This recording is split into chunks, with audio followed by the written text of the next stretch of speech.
Welcome to Praveen Patil College of Diploma Engineering and Technology. Myself Raj Ghevari, working as a lecturer in mechanical department. Today we will be looking for the subject theory of machine. So in this we will be looking at chapter number 1, that is fundamental and types of mechanism. So in this chapter we will be looking at, first of all, we will be trying to understand what is a theory of machine. So it is a branch of applied science which is used to understand the relevant motion between the geometry and motion of various parts of machine or mechanism and the force which produce this motion. So the classifications of this theory of machines are: the first one is kinematics, dynamics, and dynamics is further subclassified into statistics and kinetics. So let's try to understand the first one of, that is a kinematics. So in the kinematics is the branch of mechanism concerned with objects in motion but do not with the force involved. That is, example for that is rotation, speed, velocity, and acceleration. Now dynamics is exactly, it's like opposite to the kinematics. So dynamics is of a mechanism concerned with motion of bodies under the action of force. So we will try to see the kinematics links. So in this kinematics links there are various elements which is resisting a body that constitutes parts of machine connecting other part with have motion relevant to it. So over here we are able to see from this diagram there are various connection mechanism which are involved. This is a crank mechanism. This is a crank which rotates like this. Okay, this is the part where it's perform a rotatory movement, whereas this connecting rod is used to connect the crank with the piston so that it can transfer motion from the crankshaft to the piston. That is, we can able to see that the rotary movement of this crank is converted into reciprocity movement of a piston. So it's behave like this. The rotary movement is converted into reciprocity movement of the piston. So in this we are able to see the frames are denoted by this markings. So these are all the frames which are represented, and into which this frame there is a presence of piston. So this piston will be reciprocating it will be moving forward and backward because of the connection between the piston and the crankshaft. So when the crankshaft goes backward, this piston will again comes back, and when it completes one rotation, again the cycle of moving forward and backward will be carried out. So this is how what are the linkages which are present in the kinematics. So let's try to understand the basic linkage. There are mainly four types. The first one is the rigid link, second flexible link, fluid link, and a floating link. So let's see about the rigid link. A rigid link is one of that does not undergo any deformation while transmitting motion. Links in general are elastic in nature. In rigid links are generally and elastic in nature. Let's see the example for this rigid link. So the example for this rigid links is the crank and the connecting rod. So this crank and the connecting rod are the example we are able to see from the diagram. These are the rigid link. Now let's see about the flexible link. Which are the flexible link? Flexible links are flexible in nature. So a flexible link is one which, while transmitting motion, is partly deformed in a manner not to affect the transmission of motion. The very good example for this is a spring, chain rope, belts, etc. And now coming towards the third link, that is a fluid link. So over here we will first of all see the three types only. Fluid links is the one that is deformed by having fluid in a closed vessel, and the motion is transmitted through the fluid by pressure. So the example are the hydraulic press, into which the fluids are present. Through this fluid, the force is being transmitted from the fluid towards the respected parts. Hydraulic press and hydraulic jack are the examples of this fluid links. Now let's see the types of joint in kinematic chains. So the first one is the binary joint, ternary joint, and quaternary joint.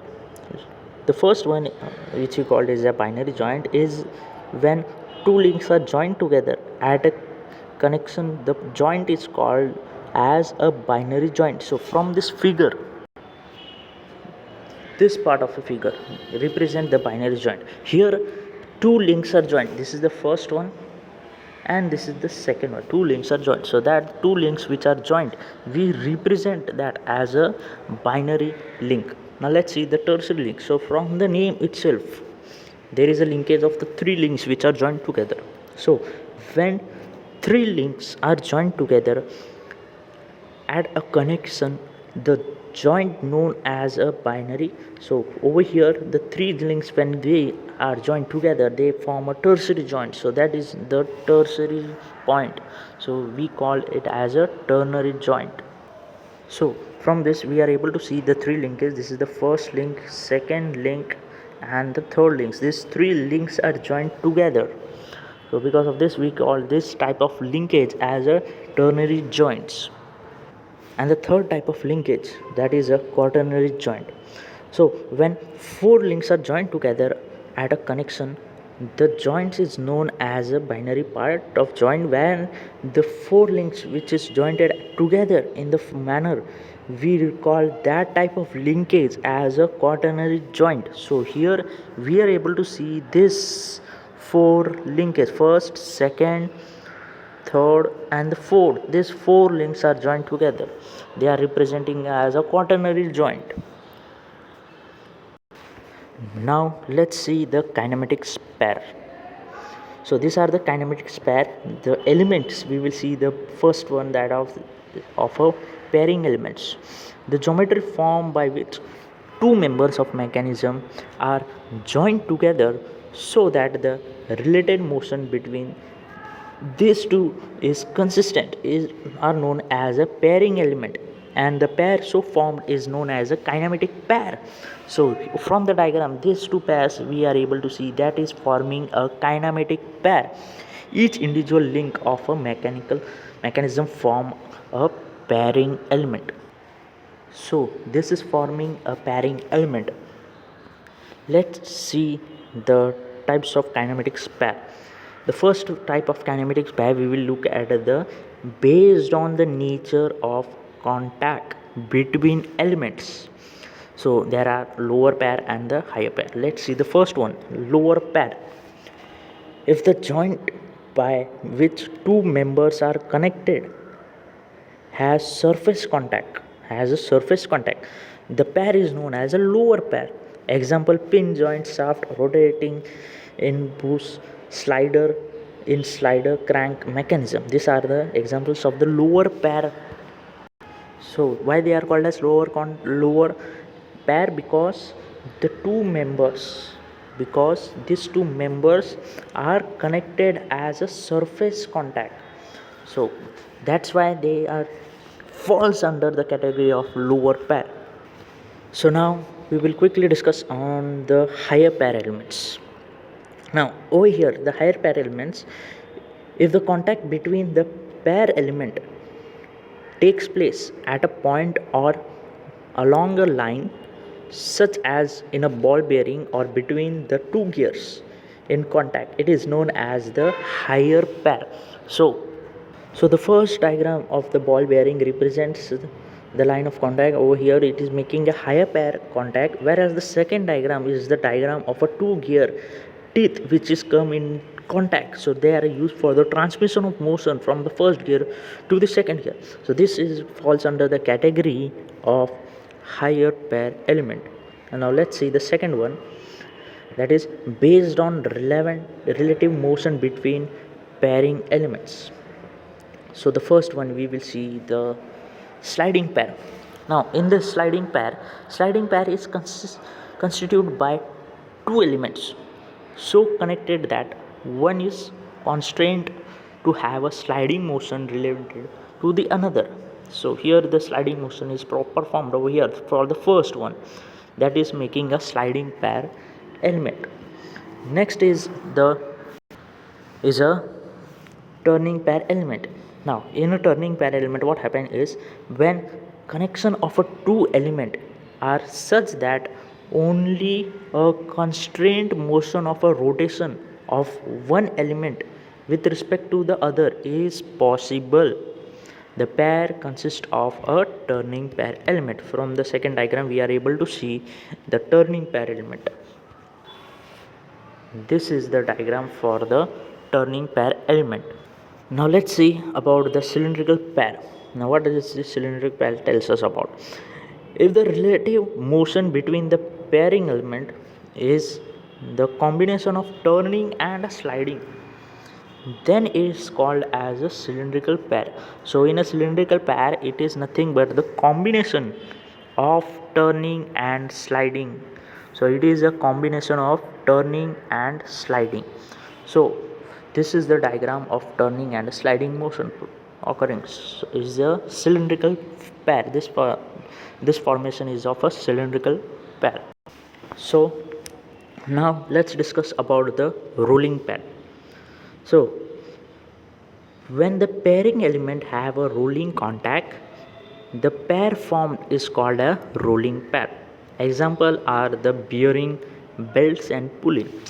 So the first diagram is of a ball bearing which is forming a rolling pair element, and the second one is a belt and a pulley. So this is the second diagram represent for the belt and the pulley. These are the belt, these are the elements of belt, and this A circle represents the transmission. This is rotated and it perform a transmission. The transmission is done in the contact of the belt. So belt is used as a median for the transmission. Now let's see about the next one, that is a spherical pair. So here in the spherical pair we will have surface contact and 3 degrees of freedom. Example, a ball and a socket joint. So this diagram represent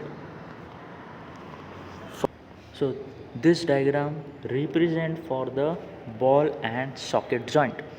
So over here we are able to see the spherical pair formation. Now let's see about the next type, that is a helical pair or a screw pair.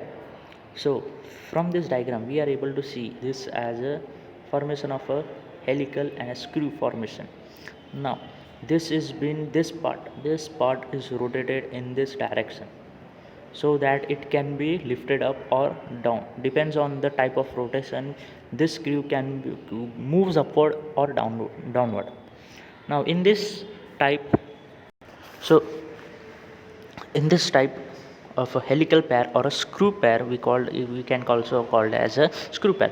So here what happen as when the nature of contact between the elements of a pair is such that one element can turn about the other by screw thread.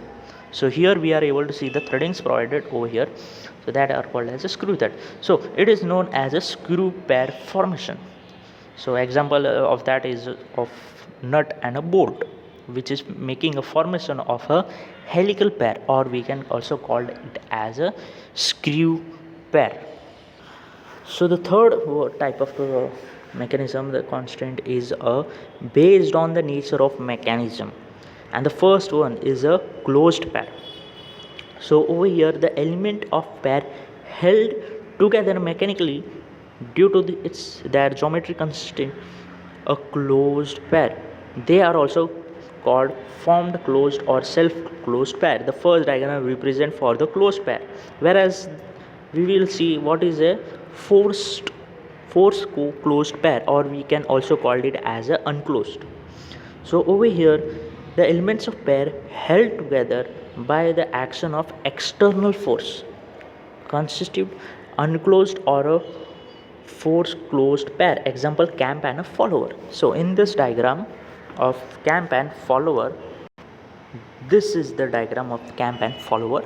So over here, this is the first member, that is the follower, and this is the second member, that is a camp. So the camp will rotate like this.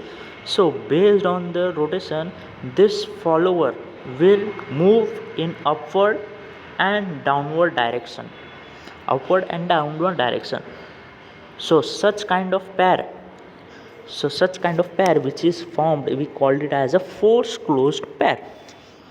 So in the next part of the video, we will see about the inversion of 4-bar kinematics chain. We will also see about the double lever mechanism, as well as we will see